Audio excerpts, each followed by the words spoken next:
तो hi guys, this is Vinay here. आज हम फिर हमारा सेकंड ये हमारी वीडियो हो रही है idioms and phrases plain to Paramount की प्रीवियस ईयर की। तो हमने पहले 15 करे, अब 16वें से स्टार्ट करते हैं।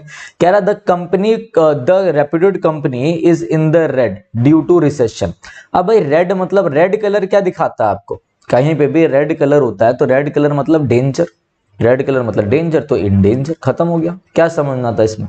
चलो डेंजर वाले कुछ वर्ड्स करते हैं। कोई चीज आपके लिए डेंजरस है, ओ यूएस जिस वर्ड के पीछे लग जाए वो आपके क्या होते हैं? वो आपके एडजेक्टिव होते हैं। ठीक है, कोई चीज आपके लिए डेंजरस है, कोई चीज आपके लिए डेंजरस है, कोई चीज आपके लिए हार्मफुल है, तो उसके हम कुछ 2-3 वर्ड्स देखते हैं। ज्यादा नहीं कराऊंगा, पकाऊंगा नहीं, बोर नहीं करूंगा, बताता हूं। जैसे आपको वर्ड आया कहीं पे लिखा हुआ परनीशियस, PERNICIOUS, परनीशियस। OUS किसी वर्ड के पीछे लगता है तो वो क्या होता है? आपका एडजेक्टिव होता है। एडजेक्टिव नहीं कहते, एडजेक्टिव में भी डी साइलेंट होता है, that is your adjective. Okay, तो परनीशियस का मतलब हो गया वेरी हार्मफुल।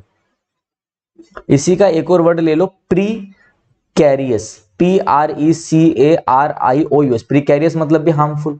आप एक वर्ड ले लो पार्लस, PRLOUS, पार्लस मतलब भी हार्मफुल। तीनों एडजेक्टिव करा रहा हूं, सिनोनिम भी बता दिया, हार्मफुल डेंजरस के लिए, हैजार्डस जो आपके लिए हो तो परनीशियस, PERNICIOUS, परनीशियस, OUS। तीनों एडजेक्टिव का मतलब क्या? That is very harmful, dangerous, खतरनाक है, आपके लिए घातक है। ठीक है, पार्लर्स को ऐसे याद रख सकते हो, पार्लर में जाके उसने ऐसा मेकअप कराया कि बिल्कुल खतरनाक लग रही थी। ठीक है ना, तो ये चीजें ध्यान रखना। चलिए next. When the principal was entering the class, all my friends quietly disappeared, leaving me alone to face the music. ठीक है, प्रिंसिपल ने एंटर करा क्लास में, मेरे सारे दोस्त भग गए, सब लोग डिसअपियर हो गए। ठीक है, चुपचाप निकल लिए। Leaving me alone to face the music मतलब अब मेरे को म्यूजिक फेस करने के लिए उन्होंने अकेला छोड़ दिया। फेस द म्यूजिक मतलब होता है आपने कुछ गलती करी तो उसके लिए आपको जो पनिशमेंट मिल रही है, पनिशमेंट मिल रही है, उसके लिए जो आपको सहना पड़ेगा, टू बियर द क्रिटिसिज्म। आप ही ने कोई गलती करी है और उसी के लिए जो आपको पनिशमेंट मिले, जो सहना पड़े, उसी को कहते हैं टू फेस द म्यूजिक। अब भाई जो गलती करी है, जैसे घर में भी हम गलती करते हैं, कांच फोड़ देते हैं, तो मम्मी पापा जो हमें म्यूजिक देंगे वो हमें फेस करना है, to bear the criticism. Clear है भाई? Next. The Kenyan team prove to be the dark horse in the ICC world cup, cricket cup. देखो, एक लाइब्रेरी होती है, लाइब्रेरी में बहुत तरीके के लोग पढ़ते हैं। ठीक है, तो कुछ बच्चे होते हैं, जैसे एक बच्चा, दो बच्चा, तीसरा, 3 बच्चों की बातें करते हैं हम, फिर ये कभी आप नहीं भूलोगे। ऐसी मैं एग्जांपल देता हूं, मेरे पढ़ाने का ढंग यही है। ठीक है, पहला बच्चा क्या होगा, लाइब्रेरी में आएगा, पूरी लाइब्रेरी को इसके बारे में पता होगा, इंटेलिजेंट है, ये है, वो है, वो है। ठीक है, दूसरा बच्चा होगा एवरेज बच्चा, तो कुछ बताएगा, कुछ नहीं बताएगा।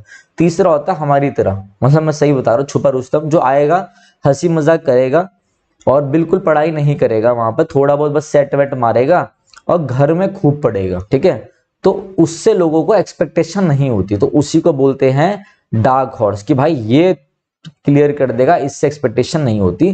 तो एन अनएक्सपेक्टेड विनर, जिससे उम्मीद ना हो, वो विनर जो जीत जाए। ठीक है ना, जिसे विक्ट्री मिल जाए, जिससे उम्मीद ना हो। Having no arguments to defend his point, the speaker began to beat about the bush. Beat about the bush का मतलब होता है यार घुमा फिरा के बातें करना, circumlocution। ये वर्ड आपने सुना होगा, एक बार अच्छे से मैं लिख देता हूँ। राइटिंग तो बहुत ही सुंदर है मेरी, बट कोई नहीं, मैं और अच्छे से लिख देता हूँ। Circumlocution, CIRCUMLOCUTION। सिर्फ आपको मेरे पढ़ाने के उसमें थोड़ा राइटिंग का इशू हो सकता है, बाकी अगर आप कॉर्पोरेट करोगे, ठीक है, तो मैं बहुत अच्छे से आपको चीजें बता दूंगा। सर्कमलोकेशन का मतलब होता है घुमा फिरा के बातें करना, राउंड अबाउट टॉकिंग। इसको आप सर्कमलोकेशन को याद रख सकते हो। आप सर्कल गोल है तो गोल गोल बातें कर रहा है, घुमाकर, सीधा मुद्दे पर नहीं आ रहा, सर्कल से सर्कमलोक्यूशन। तो speak in a round about manner. They were offered 6 months rent in lieu of notice to vacate the building. 6 months rent in lieu of मतलब होता है in place of, मतलब बेसिकली इन लिeu का मतलब होता है इंस्टेड ऑफ, इसके अलावा। ठीक है, they were offered 6 month rent in lieu of notice to vacate the building, कि भाई जो नोटिस दिया कि बिल्डिंग खाली कर दो, उसकी जगह वो क्या कर रहे थे, दे वर ऑफर्ड कि भाई 6 महीने का रेंट दे दो या तो तुम। ठीक है ना, तो क्या हो गया, इन प्लेस ऑफ आपका आंसर है। Next. We know that he is the one responsible for the discord. Discord मतलब होता है यार कोई झगड़ा, कोई डिसएग्रीमेंट, बेसिकली डिसएग्रीमेंट। ये भी आपके एसएससी में कई बार आता है, इसलिए मैंने बता दिया। But as he is well connected, all we can do is send him to the Coventry. ठीक है, send him to the Coventry का मतलब होता है to refuse to speak to somebody, किसी से बिल्कुल बात नहीं करना, to speak to somebody, S B का मतलब somebody, because he has done something wrong, ठीक है, किसी ने कुछ बहुत गलत कर रहा है तो आप उससे बात नहीं कर रहे एज अ पनिशमेंट के रूप में, अब आपने उसे अपने इलाके से ही लोगों ने बेदखल कर दिया, बॉयकॉट कर दिया, अब इससे बात ही नहीं करेंगे हम, ठीक है, तो बॉयकॉट कर देना। एग्जैक्ट मीनिंग मैंने बता दिया, to refuse to speak to somebody as a punishment, punishment के रूप में आप किसी को बॉयकॉट कर दे। Next, the normal man gave up the ghost, ये घोस्ट मतलब भूत, भूत आपके आगे आ गया, आपने उसके आगे गिव अप कर दिया, अब जब भूत आगे आगे और आपने गिव अप कर दिया मतलब डाइड, मर गए। A prime minister can not ride roughshod over his minister colleagues for long, ride roughshod का मतलब होता है मेरे भाई, राइड रफशॉर्ड का मतलब होता है कि आप अपने आप को ही ऊपर समझ रहे हो, आप किसी के भी राइट्स, किसी के भी चीजों के बारे में आप नहीं सोच रहे, जो आपके सबऑर्डिनेट्स हो उनके बारे में आप नहीं सोच रहे, आप सिर्फ अपने आप को भी ऊपर समझ रहे हो, आप अपने आप को हाई हैंडेड समझ रहे हो कि भाई मैं ही ऊपर हूं, ठीक है। जो प्राइम मिनिस्टर क्या होगा, ज्यादा अपने आप को ऊपर नहीं समझ सकता, किससे, अपने मिनिस्ट्रियल कलीग से, क्योंकि अपनी अगर वो पूरी टीम के साथ मिलजुल के चलेगा अपने कैबिनेट के साथ तभी वो राज कर पाएगा, अगर वो अपनी ही चलाएगा उनके साथ मिलके नहीं चलेगा तो गया, फिर तो यही होता है, be high handed with. He was down in the mouth as he was defeated in the elections, down in the mouth का मतलब होता है, अब आप सोचो आपने, मैंने मुंह है, मैं आपको पढ़ा रहा हूँ, मेरा मैं अभी थोड़ा एनर्जेटिक होकर पढ़ा रहा हूँ, वैसे तो थका हुआ हूँ, ठीक है, क्योंकि रात भर कंटेंट बना रहे थे, तो जैसे कि आप समझ लो फेस है, माउथ है मेरा और मैं नीचे की तरफ डाउन करके ऐसे बिल्कुल हूँ, तो मतलब मैं उदास हूँ, मैं कैसा फील कर रहा हूँ, मैं भाई फील कर रहा हूँ डिजेक्टेड, जो भी वर्ड बोल रहा हूँ बस लिख लेना, DEJECTED, डिजेक्टेड फील कर रहा हूँ, डिप्रेस्ड फील कर रहा हूँ, ग्लूमी फील कर रहा हूं, सैड फील कर रहा हूं,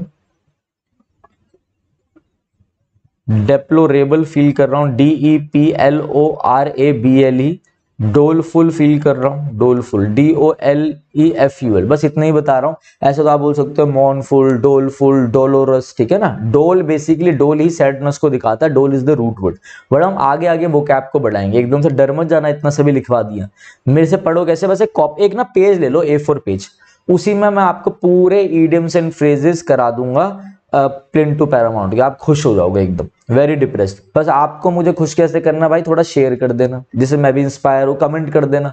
दे say join the army to drink life to the lees, मतलब drink life to the lees मतलब फुल ऑफ एडवेंचर, एडवेंचर से भरा हुआ, तो वो कह रहा अगर एडवेंचर चाहिए जिंदगी में तो भाई आर्मी ज्वाइन कर लो, to have a life full of adventures. Next, the car in the backyard is proving to be white elephant, एक छोटा सा बच्चा है मेरे घर पे, ये मैं हूँ, वो छोटा सा बच्चा, मैं उसके लिए, वो बच्चा बिल्कुल छोटा था, उसे बोलना भी नहीं आता अभी, बस वो चलना सीख रहा है, मतलब चल रहा है, मैं उसके लिए रिमोट कंट्रोल कार लिया हूँ महंगी सी, तो गिफ्ट तो बहुत बढ़िया, एक्सपेंसिव है, सब लोग खुश हैं, आस पड़ोस वाले खुश, भाई गिफ्ट आया रिमोट कंट्रोल कार, बट एक बात बताओ क्या उस बच्चे के यूज में होगी, वो नहीं होगी, उसे चलानी आती नहीं, अगर वही बच्चा 7-8 साल का हो जाए फिर मैं ले आऊं तो वो मजा भी आएगा, वो घुमाएगा गाड़ी को, चलाएगा, तो मतलब एक ऐसा गिफ्ट या ले लो, ऐसे कोई भी एक ऐसी चीज जो एक्सपेंसिव है but of no use, expensive but of no use, ऐसे एग्जांपल्स आप कभी नहीं भूलोगे। कॉस्टली एंड यूजलेस है, कॉस्टली तो है, उसके पास पोजीशन भी आ गया, उस चीज का अधिकार भी आ गया, बट वो useless, costly and useless position. Next, he takes leave once in a blue moon, एक बार ब्लू मून में मतलब रेयरली, बहुत ही कभी, बहुत ही रेयरली मतलब, ठीक है, कभी कभार। The meeting has been put off, definitely put off is मतलब किसी चीज को आप डिले कर देना, किसी चीज को एक वर्ड लिखो बहुत अच्छा, डेफर, DEFER मतलब पोस्टपोन कर देना। आप एक वर्ड लिखिए कास्ट असाइड, एक और लिखो सेट असाइड, ये भी जब आप प्रीवियस ईयर करोगे तभी आते हैं, और ये आपके फ्रेजल वर्ब्स हैं जो आपको SP बख्शी में मिल सकते हैं। तो डिले कर देना, पोस्टपोन कर देना, डेफर कर देना, मतलब cast aside, CAST, cast aside, set aside मतलब किसी चीज को पोस्टपोन कर देना, टू पोस्टपोन, ठीक है भाई। The meeting has been put off indefinitely, तो पोस्टपोन हो गई है meeting. Next, the rules of the deal are set forth in the brochure, देखो सेट फोर्थ के दो मतलब है भाई, इससे ऊपर नहीं जाएगा, सेट फोर्थ के दो मतलब है, एक होता है आप किसी जर्नी को स्टार्ट कर रहे हो, किसी ट्रिप को स्टार्ट करो, जर्नी में घूमने जा रहे हो, सेट फोर्थ कर दिया। जैसे मैं या तो घूमने जा रहा हूं या फिर मैंने अपनी जर्नी यूट्यूब की चालू करी तो मैंने सेट फोर्थ कर दिया, ठीक है। या सेट फोर्थ का मतलब होता है कि बहुत ही तरीके से डिटेल में किसी चीज को एक्सप्लेन करना। तो आप खुद बताओ क्या आंसर जाएगा। एक्सेप्टेड अपना लेना गलत, कॉन्ट्राडिक्टेड नहीं, प्रिंट कर लेना कुछ भी नहीं, स्टेटेड मतलब होता है किसी चीज को समझाना, स्टेट करना, एक्सप्लेन करना, यही आपका आंसर है। अच्छी लगे हो तो कमेंट जरूर करना, ठीक है। She bought her new house for a song. For a song का मतलब होता है क्या, फॉर अ सॉन्ग का मतलब होता है with small amount of money, मतलब बहुत ही ज्यादा चीप, तो वेरी चीपली, ठीक है। वीडियो अच्छी लगी हो तो लाइक कर देना, ठीक है। चलो यहां तक की वीडियो थी, फिर कल मिलते हैं। तो आप कल से हम अपना 31 से करेंगे, ऐसे पूरा 10-10 मिनट की वीडियो में पूरी प्लेन टू पैरामाउंट कवर करा दूंगा। वीडियो बीच में अच्छी जारी होगी, एक बनाऊंगा 3-4 घंटे की वीडियो आपके लिए, सारी वोकैब खत्म, ठीक है। चलो चलिए, thanks, have a nice day.